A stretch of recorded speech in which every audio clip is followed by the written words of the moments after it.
Hello सभी पशुपालक बंधुओं को नमस्कार। गुड मॉर्निंग, सुप्रभात, जय श्री राम।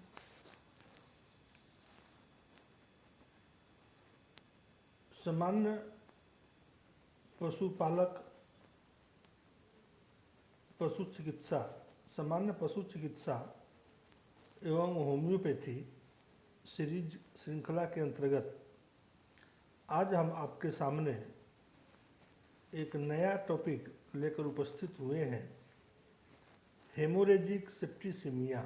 हेमोरेजिक सेप्टिसिमिया या गलघोटू या गला फूलना, ये एक्यूट इन्फेक्शियस डिजीज है।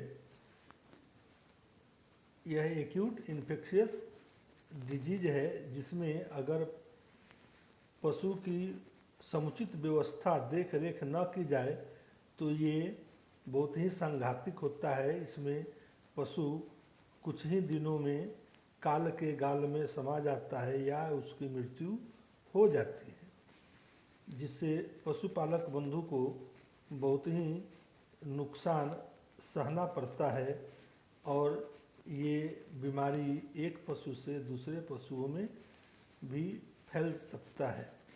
आज हम देखेंगे यह क्या है, इसके कारण, इसके लक्षण क्या है और इसे कैसे हम बच सकते हैं।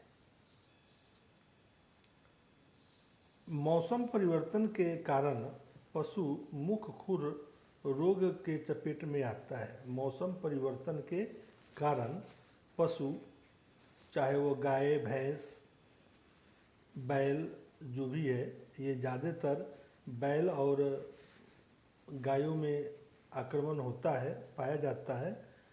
तो मौसम परिवर्तन के कारण पशु मुख खुर रोग के चपेट में आता है। जैसे ही गर्मी से बरसात का मौसम आता है, गर्मी से बरसात का मौसम आता है, उस समय ये बीमारी का आक्रमण, इसका प्रसार जो है ज़्यादा होता है।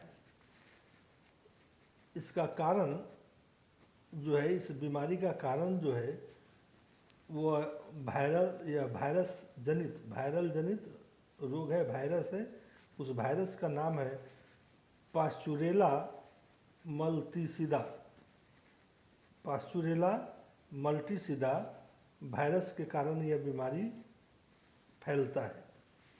इस बीमारी के लक्षण जो है, जैसे ही कोई पशु आक्रांत होता है, इसे संक्रमित होता है, तो उसमें सबसे पहले अचानक तेज बुखार होता है, कपकपी होगा, उसके बाल या रोएं जो है वो खड़े हो जाएंगे, आंखें लाल हो जाएगी, आंखें लाल हो जाएगा और उसके मुंह से लार या सलाइवा निकलना शुरू हो जाएगा। वो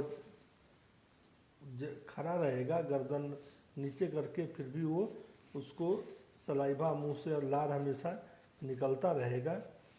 गले की ग्रंथि में सूजन हो जाता है। जो गले में टॉन्सिल्स होते हैं, जो ग्रंथि होते हैं, उसमें सूजन हो जाएगा और उसका गोबर जो है आंव युक्त और रक्त मतलब ब्लड उसमें मिला रहेगा। ब्लड या रक्त जो है, रक्त और आंव उसके गोबर में मिला रहेगा। पशु चारा खाना कम या बंद कर देगा। तो इस बीमारी की शुरुआत जैसे ही मौसम बदलती है, गर्मी से बरसात होता है, उस समय होता है। इस बीमारी का कारण जो है ये पास्चुरेला मल्टीसिदा वायरस है। इसमें अचानक तेज बुखार होना, आंखें लाल हो जाना, मुख से लार या सलाइवा निकलना, गले की ग्रंथि में सूजन होना, रक्त आंव युक्त गोबर का होना, चारा कम या खाना बंद कर देना, इसके सामान्य लक्षण हैं। इसमें होम्योपैथी दवाओं का प्रयोग aconite, belladonna, baryta carb, lachesis, lycopodium, merc sol, जीमोंडलेक्स, फाइटोलक्का, स्पोंजिया, सल्फर इत्यादि दवाओं का प्रयोग लक्षण के अनुसार करते हैं। एकोनाइट एक्यूट कंडीशन, प्रारंभिक दशा में इस दवा का प्रयोग करते हैं। बुखार अगर ज़्यादा हो, गले में सूजन हो, तो वहाँ पर बेलाडोना का प्रयोग करते हैं। गर्दन में जो ग्रंथि है वो ज़्यादा फूल गया है, सूज गया है, अगर बेलाडोना से लाभ न हो तब वहाँ ब्राइटाकार्म यूज करते हैं। लाइकोपोडियम जो है, अगर इसके पेट में अफरा हो या गैस की स्थिति हो साथ में, तो हम लाइकोपोडियम का यूज करते हैं।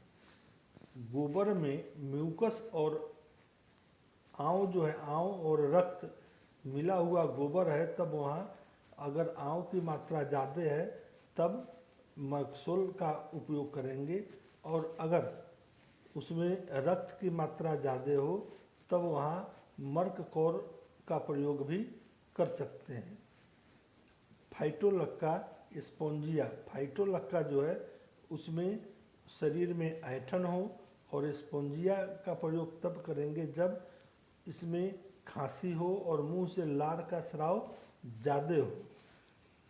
सल्फर का प्रयोग करने से पहले हम ये देखेंगे कि उसके आँख, नाक, मुंह जितने ओरिफिस है वो अगर लाल है तब हम सल्फर का प्रयोग कर सकते हैं। तो होम्योपैथी दवाओं का प्रयोग लक्षण के अनुसार करेंगे, और ये पशुपालक ध्यान दे कि इनके पशुओं के शरीर में या उसके रख रखाव में, उसके व्यवहार में जैसे ही कोई परिवर्तन हो उसे वह पहचाने और उसका सुचारू रूप से उपचार कराए, उसका इलाज कराए, चाहे वो होम्योपैथी इलाज कराए या एलोपैथी इलाज कराए। एलोपैथी में जो एंटीबायोटिक इस बीमारी में सामान्य रूप से चलता है उसमें सल्फाडिमिन, ऑक्सीटेट्रासाइक्लिन, क्लोरामफेनिकल, ये 3 ग्रुप की दवाएं एलोपैथी में चलती है। ये कौन सी दवा दी जाएगी ये डॉक्टर के विवेक के ऊपर निर्भर करता है और इसकी कितनी मात्रा देनी है। इस बीमारी से रोकथाम बचाव के लिए वैक्सीनेशन किया जाता है, वैक्सीन टीके लगाए जाते हैं। बरसात से पहले, जैसे ही गर्मी से बरसात का मौसम शुरू हो उससे पहले, बरसात से पहले अपने पशुओं का टीकाकरण जरूर करवा लेनी चाहिए, और एक टीके के बाद दूसरा टीका 6 महीने के अंदर से दोबारा करवानी चाहिए। सो इसका वैक्सीन सभी सरकारी पशु स्वास्थ्य केंद्रों पर मुफ्त निःशुल्क उपलब्ध है, और इसके लिए सरकारी पशु चिकित्सक आकर के आपके पशुओं को वैक्सीनेट करेंगे। अगर वो नहीं आ रहे हैं तो आप उन्हें जाके कहें और अपने पशुओं को वैक्सीनेट या टीकाकरण करवा लें। इस बीमारी में पथ्य जो है, पशुओं को तरल आहार के रूप में देना चाहिए, पशुओं को तरल पदार्थ आहार के रूप में देना चाहिए, जैसे बार्ली हो या साबूदाना हो। मुलायम हरा चरा या घास खाने के लिए देना चाहिए। अगर पेट की बीमारी हो उसके साथ में तो हम हरमिनसा का घोल भी दे सकते हैं 2 से 3 बार, और थोड़ा थोड़ा चारा उसे देना चाहिए। पानी गर्म करके ठंडा करके देना चाहिए। उसके मुंह को हम इसे दिन में 3-4 बार गर्म पानी में एंटी बैक्टीरियल डाल के उसे वॉश करना चाहिए। उसके मुंह का जो सलाइवा है, लार जहाँ भी गिरता है उसे साफ कर देना चाहिए। साफ करने के लिए 10% फिनाइल या ब्लीचिंग पाउडर का प्रयोग करना चाहिए। अगर पशु की मृत्यु हो जाती है तो उसको गड्ढा, जमीन का जहाँ हम रहते हैं उससे दूर खेतों में गड्ढा, जमीन को का गड्ढा कोड़ के उसमें डाल देना चाहिए, फिर उस पर मिट्टी से भर देना चाहिए। पशु का उत्सर्जित पदार्थ या मल मूत्र को मिट्टी के अंदर डाल देना चाहिए, जिससे संक्रमण दूसरे पशुओं को न फैले। दवा का प्रयोग चिकित्सक के परामर्श से करें। इस प्रकार हम पशुओं का देख रेख करके अपनी आर्थिक क्षति से बच सकते हैं। Thank you. इस वीडियो को लाइक करें, शेयर करें, सब्सक्राइब करें और अपने पशु के देख रेख स्वास्थ्य संबंधी किसी भी प्रकार की समस्या के लिए हमें कमेंट बॉक्स में कमेंट करें। धन्यवाद।